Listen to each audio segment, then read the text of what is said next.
जय श्री गणेश। नमस्कार, मैं आचार्य संजय द्विवेदी। मेरे समस्त प्रबुद्ध दर्शकों का मेरे चैनल पर हार्दिक स्वागत है।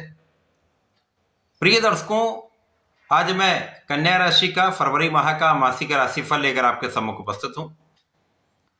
फरवरी माह में जो ग्रहों की स्थितियां बन रही था, जो ग्रहों के परिवर्तन होंगे, वो आपके किन किन भाव को प्रबल करने वाले हैं, इस माह में आपको कितना लाभ देने वाले हैं, अथवा कहीं पर कोई समस्या या अवरोध है तो उसका क्या निराकरण है, संपूर्ण विश्लेषण मैं पूर्ण तर्क के साथ करने जा रहा हूं। प्रिय दर्शकों, इस राशिफल को आप अपने लग्न तथा राशि दोनों के अनुसार देख सकते हैं। कन्या राशि के लिए यदि हम अवलोकन करें तो आपके पंचम भाव में 4 ग्रहों का योग बना हुआ है। यहां पर सूर्य, बुध, मंगल और शुक्राचार्य है। आपके षष्ठम भाव में राहु का गोचर चल रहा है। आपके सप्तम भाव में शनिदेव है। आपके लिए दसम भाव में गुरुदेव बृहस्पति का गोचर चल रहा है तथा आपके द्वादश भाव में केतु का गोचर चल रहा है। 3 फरवरी को बुध अपनी राशि का परिवर्तन करेंगे तथा षष्ठम भाव में प्रवेश करेंगे। इसी प्रकार से 6 फरवरी को शुक्राचार्य भी षष्ठम भाव में आएंगे। 13 फरवरी को सूर्य का राशि परिवर्तन भी षष्ठम भाव में होगा तथा 23 फरवरी को मंगल भी राशि परिवर्तन करके आपके षष्ठम भाव में प्रवेश कर जाए। इस प्रकार से जो 4 ग्रहों का योग आपके पंचम भाव में बना हुआ है, उन्हीं 4 ग्रहों का योग आपके षष्ठम भाव में बनेगा, परंतु राहु के साथ ये योग चलने वाला। अब राहु के साथ जब भी ग्रहों का संयोजन बनता है तो सूर्य को ये ग्रहण लगाते हैं, मंगल के साथ अंगारक दोष बनता है, बुध के साथ जड़ दोष बनता है तथा शुक्र को ये दूषित कर देते हैं, जिसके कारण ग्रहों के कार्यकत्व में निर्बलता आ जाती है। अब ये जो परिवर्तन होगा वो भी षष्ठम भाव में होगा, जो कि तृक भाव है। सूर्य को छोड़कर किसी ग्रह पर कोई सकारात्मक प्रभाव नहीं प्राप्त होता है। सूर्य को कोई तृक दोष नहीं लगता। अन्य ग्रहों पर निर्बलता निश्चित रूप से आएगी और राहु के प्रभाव में होकर ये दूषित प्रभाव भी देंगे। परंतु इस गोचर काल में सर्वाधिक महत्वपूर्ण गुरु का प्रभाव है, जो आपके दसम भाव में गोचर कर रहे हैं, और गुरु की दृष्टि का प्रभाव षष्ठम भाव पर जब पड़ेगा तो इन 4 ग्रहों के साथ उनके कुछ विशेष योग भी बनेंगे और राहु को भी ये नियंत्रित कर देंगे, जिसके कारण कुछ अच्छे लाभ भी प्राप्त हो सकते हैं। प्रिय दर्शकों, प्रारंभिक समय से ही कन्या राशि के लिए स्थितियां अत्यंत प्रभावशाली भी हैं, लाभदायक भी हैं। यहां पर प्रारंभिक समय में जब तक बुध का परिवर्तन नहीं हो रहा है तब तक आपकी मन की इच्छा पूर्ण हो सकती है। इस समय में कार्यक्षेत्र में भी आपको मन के अनुसार लाभ मिल सकता है। मन के अनुसार आपको पद की प्राप्ति, धन की प्राप्ति तथा आपके मन के अनुसार स्थानांतरण मिल सकता है। पंचम भाव में ज्ञान, शिक्षा, विचार का, विवेक का जो भाव है, इस भाव में 4 ग्रहों का योग, जिनमें बुधादित्य योग भी बना हुआ है, पराक्रम योग भी बना हुआ है, शासन योग भी बना हुआ है, तो ये अत्यंत महत्वपूर्ण योग बन रहा है। इस समय में आपकी यात्राओं से विशेष लाभ आप लेंगे। विदेश से संबंधित होकर अच्छा लाभ प्राप्त होगा। कुछ नए अनुबंध प्राप्त हो सकते हैं। कला क्षेत्र में भी नए नए अवसर आपको प्राप्त हो सकते हैं। साथ ही साथ यहां पर आप अपने ऊर्जा का सही दिशा में उपयोग करके लाभ लेने वाले। इस समय आपके अंदर श्रेष्ठ ऊर्जा का प्रवाह होगा, जो आपके समस्त कार्य क्षेत्रों में आपको बड़ा लाभ प्रदान करने वाला है। अब कार्य क्षेत्र में भी गुरुदेव बृहस्पति हैं, तो कार्य क्षेत्र में कोई बड़ी समस्या इस समय नहीं होगी। परंतु जब कार्य क्षेत्र के स्वामी आपके 6वें भाव में जाएंगे, जहां पर ये राहु के साथ जड़ दोष में भी होंगे, तो कार्य क्षेत्र में कुछ उतार चढ़ाव तो अवश्य होने वाला है। परंतु ये राहु और बुध के बीच में जब अंशों का अंतर न्यून हो जाएगा, उस समय अधिक होगा।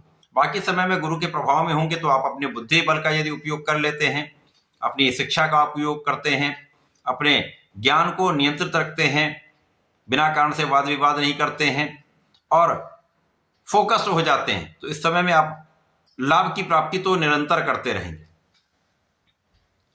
अब क्योंकि लग्नेश का षष्ठम भाव में गोचर 3 फरवरी से आरंभ होगा, जिसके कारण कुछ स्वास्थ्य समस्याएं भी हो सकती हैं, मौसम के कुछ रोग हो सकते हैं।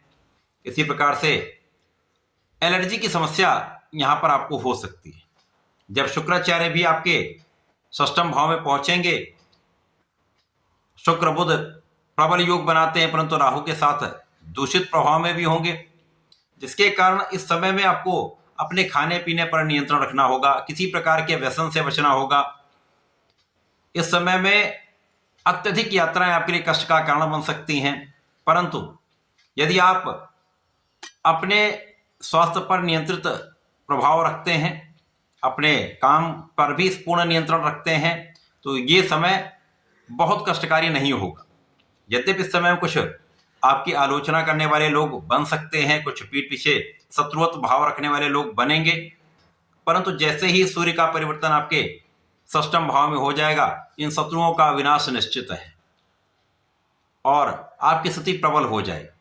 यद्यपि इस समय में आपके बाईं आंख से संबंधित कुछ समस्याएं हो सकती हैं, कुछ एलर्जी अथवा कुछ कष्ट हो सकता है, जहां विशेष रूप से आपको आंखों का ध्यान रखना चाहिए। अब सूर्य यहां पर विपरीत राजयोग में होंगे, जिसके कारण यदि आप विदेश से संबंधित किसी नौकरी में हैं, देश विदेश से संबंधित कार्यों में हैं, किसी भी प्रकार से आप मातृ स्थान से दूर रहकर कार्य करते हैं, तो यहां पर एक अच्छा लाभ प्राप्त होता दिख रहा है। इसी प्रकार से इस समय आप अपने ऋण को भी चुका पाएंगे। इस समय लाभ की स्थिति पहले से अच्छी हो जाएगी।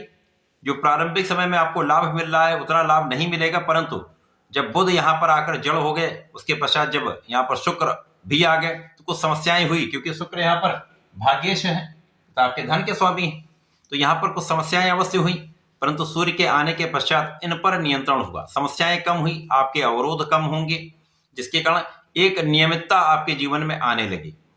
यद्यपि उतना आपके मन के अनुरूप आपको लाभ नहीं मिल पाएगा, क्योंकि लाभ के स्वामी चंद्रमा है, जिनका नित्य परिवर्तन होता है, तो यहां पर उतार चढ़ाव तो अवश्य होने वाले हैं। कार्य क्षेत्र में भी उतार चढ़ाव होगा, धन के क्षेत्र में भी उतार चढ़ाव होगा, परंतु कुल मिलाकर स्थिति बहुत गड़बड़ नहीं होने वाली, नियंत्रित रहेगी, क्योंकि गुरुदेव का भी प्रभाव है। अब गुरुदेव यहां पर आपके दशम भाव में स्थित होकर आपके बुद्धि बल को प्रखर कर रहे हैं, आपके नेतृत्व की क्षमता को बढ़ा रहे हैं, आपके आत्मबल को प्रबल कर रहे हैं, जिसके कारण कहीं ना कहीं से आप रास्ते निकालेंगे, कहीं ना कहीं से आप अपने अच्छी प्लानिंग करेंगे, आप अपने प्रयासों को निरंतर करते रहेंगे तो समस्याएं निस्तारित तो होती जाएंगी। और जब मंगल राशि परिवर्तन करके आपके षष्ठम भाव में आएंगे, तो मंगल उच्च राशि से निकलकर शनिदेव की मूल त्रिकोण राशि कुंभ राशि में प्रवेश करेंगे और यहां पर आकर ये राहु के साथ अंगारक दोष में पहुंच जाए। तो यहां पर किसी मित्र के कारण, किसी ऐसे रिश्तेदार के कारण आप तनाव में आ सकते हैं, जिनके कारण आप विवाद में पड़ सकते हैं। कुछ कानूनी समस्याएं भी यहां पर हो सकती हैं, परंतु इन पर विजय आपकी होगी। लेकिन ये समस्याएं कहीं ना कहीं आपके धन को भी व्यय कराने वाली होंगी, आपके मन को भी व्यथित करने वाली होंगी, तथा कहीं ना कहीं से ये तनाव को बढ़ाने वाला समय रहेगा। इस समय में आपके धन प्राप्ति का जो समय है, धन वृद्धि का समय तो उतना ही है, लेकिन धन जाने का समय, धन हानि का भी कुछ योग बनता है, क्योंकि इस समय में यदि आपने किसी को धन दे दिया और वो धन वापसी संभव नहीं हो, अब जब धन वापसी नहीं संभव होगी तो आप उसके लिए प्रयास करेंगे, और यदि यहाँ पर वाद विवाद हो गए तो समस्याएं अवश्य होती हैं। परंतु इस समय आपका पक्ष बलवान रहेगा, क्योंकि जैसे जैसे ये गोचर आगे बढ़ेगा, राहु का प्रभाव कम होगा, अन्य ग्रहों का प्रभाव बढ़ेगा, अंश बल बढ़ेगा और गुरु का प्रभाव वहां पर सम्मिलित रूप से आपको बलवान करेगा। तो ऋण मुक्ति भी आपकी होगी, आप धन की समस्याओं से भी मुक्ति पाएंगे, और यहाँ पर नौकरी की प्राप्ति आपको होगी। यदि नौकरी के लिए आप प्रयत्न कर रहे थे तो नौकरी की प्राप्ति अवश्य होगी, नए अवसर की वृद्धि होने वाली है। इस समय में भाग्य पहले से प्रबल होने लगेगा, भाग्य का साथ मिलने लगेगा, तो आपका किया हुआ पुरुषार्थ आपके लिए लाभकारी होने लगेगा। तो धीमे धीमे जैसे जैसे गोचर आगे बढ़ेगा, तो माह के अंत तक आपकी स्थितियां अत्यंत प्रबल होने वाली हैं, और पहले से अधिक लाभ भी मिलेगा, पहले से भी अधिक तनाव जो आपको रह रहा था वो कम हो जाएगा। तो कुल मिलाकर समय अनुकूल हो रहा है। लेकिन जब 3 फरवरी से लेकर और लगभग 23 फरवरी तक का समय आपके लिए उतार चढ़ाव भी देने वाला है, तनाव भी देने वाला है, कष्टकारी है। अतः इस समय में आपको नियमित रूप से भगवान गणपति की आराधना करनी चाहिए। ओम गंगणपतये नमः का नित्य जप करें, गणपति श्रोतम का पाठ करें तथा इस समय में प्रतिदिन हनुमानाष्टक का पाठ आपके लिए अत्यंत उपयोगी सिद्ध होने वाला है। तो ऐसा करके इसका उपयोग करें, लाभ लें। धन्यवाद, नमस्कार।